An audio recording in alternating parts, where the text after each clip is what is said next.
जब महंगाई चरम सीमा पर हो, महंगाई चरम सीमा पर है, बेरोजगारी चरम सीमा पर है और इस सरकार में अगर आप न्याय मांगने जाते हैं तो आपको न्याय नहीं मिल रहा है। और लगातार देख रहे हैं आदरणीय आजम खान साहब से लेकर के और अभी कानपुर का विधायक हमारा समाजवादी पार्टी का इरफान सोलंकी और इससे पहले भी पूर्व सांसद या विधायक या पूर्व विधायक पर लगातार फर्जी मुकदमे लग रहे हैं। विपक्ष के पास क्या रास्ता है? अगर न्याय मांगने जिनके पास जाते हैं वो न्याय देने के लिए तैयार नहीं है और अधिकारी हाथ खड़े कर लेते हैं, कहते हैं कि ऊपर से निर्देश ये हैं कि आपको हम फंसाएं। तो जब सरकार खुद फंसाना चाहती है तो विपक्ष के पास रास्ता क्या है? महंगाई चरम सीमा पर है, भ्रष्टाचार चरम सीमा पर है, बेरोजगारी चरम सीमा पर है, निवेश के नाम पर झूठे सपने दिखा रहे हैं। इनसे पूछिए भारतीय जनता पार्टी के लोगों से, जिस समय इन्होंने निवेश के लिए पहला कार्यक्रम किया था उसमें जो MOU हुए थे उसमें ज़मीन पर कितना आया है। उसके बाद डिफेंस एक्सपो हुआ था, डिफेंस एक्सपो के माध्यम से निवेश कितना आया है। और अब जब सरकार ने अपने मंत्रियों को जगह जगह भेजा है तो सरकार को कम से कम ये सार्वजनिक करना चाहिए कि किन किन उद्योगपतियों ने, कितने इन्वेस्टर्स ने MOU साइन किए और ज़मीन पर लेकर के उनको उतारने जा रहे हैं। आपकी इंडस्ट्रियल पॉलिसी क्या है? जिस पॉलिसी के तहत आप इन्वेस्टर्स को लेकर के आएंगे? सरकार केवल झूठे सपने दिखा रही है, सरकार के लोग बैठ कर के झूठ बोल रहे हैं। इसलिए समाजवादी पार्टी लगातार इनको सावधान भी करेगी और जनता को बताएगी भी, और जहां ज़रूरत पड़ेगी आंदोलन की तो आंदोलन भी होगा और ज़रूरत पड़ेगी तो जेल भरो आंदोलन भी बहुत जल्दी शुरू होगा।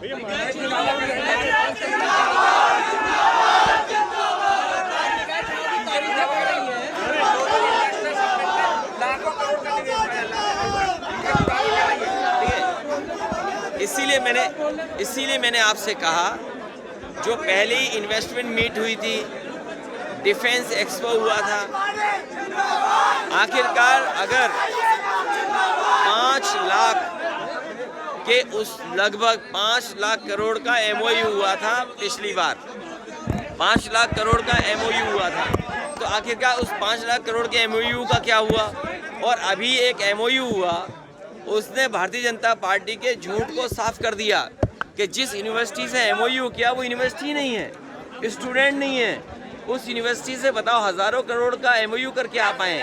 पहले भी हमने देखा कि जिन कंपनियों से MOU कराया गया उन कंपनियों की कोई हैसियत नहीं थी। तो ये भारतीय जनता पार्टी केवल इवेंट कर रही है, जनता को धोखा देने का काम कर रही है, जिससे जनता गुमराह रहे। जो बुनियादी सवाल हैं, महंगाई का क्या कर रहे हैं आप? बेरोजगारी आपने क्या ख़त्म की?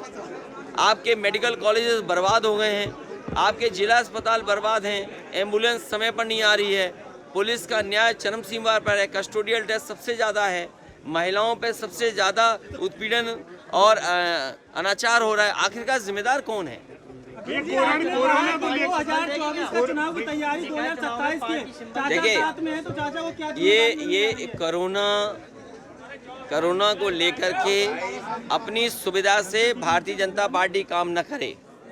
भारतीय जनता पार्टी को जनता को सही आंकड़े और सही जानकारी देनी चाहिए।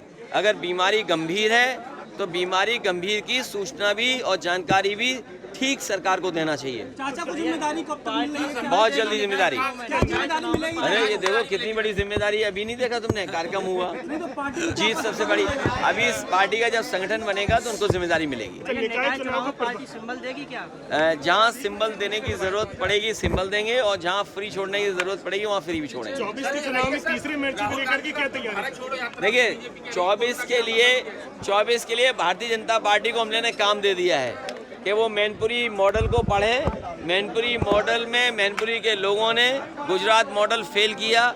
मुझे उम्मीद है कि जिस तरीके से ज़मीन पर कार्यकर्ता नेताओं ने मैनपुरी में काम किया, यही काम और विधानसभा लोकसभा में होगा तो परिणाम आपको देखने वाले मिलेंगे। कोरोना का डर दिखाकर राहुल गांधी की यात्रा रोकने की बात की जा रही है। देखिए, यात्रा या कार्यक्रम, इसीलिए मैंने कहा बीमारी को लेकर के सही जानकारी जनता को देने का काम भारतीय जनता पार्टी का है, उनकी सरकार है। उनको सुविधा क्या है इसके तरह जानकारी नहीं देनी है। सर 24 का इलेक्शन मैनपुरी मॉडल पर लड़ाया जाएगा। देखिए, उनके लिए जानने और पढ़ने का है मॉडल। जो मैनपुरी की जनता ने जो समर्थन दिया है, जो कार्यकर्ता नेता घर घर पहुँचे हैं, मैं समझता हूँ इसी तरीके से कार्यकर्ता नेता ज़मीन पर काम करेंगे, क्योंकि भारतीय जनता पार्टी ज़मीन पर खोखली है। अभी धान की खरीद कोई हुई नहीं, डीएपी है महंगी, खाद का कोई इंतज़ाम नहीं, कीटनाशक दवाइयाँ महंगी, आगे की तैयारी कुछ नहीं सरकार की, बेरोजगारी बड़े पैमाने पर है, महंगाई चरम सीमा पर है। तो इसका जवाब नहीं है। अगर इन्हीं सवालों को लेकर के ज़मीन पर समाजवादी पार्टी उतरेगी तो आपको परिणाम देखने को मिलेंगे। पठान मूवी का जो विरोध चल रहा है उस पर आप क्या कहेंगे? क्या मूवी का? बीजेपी अपने सुविधा के हिसाब से काम करती है।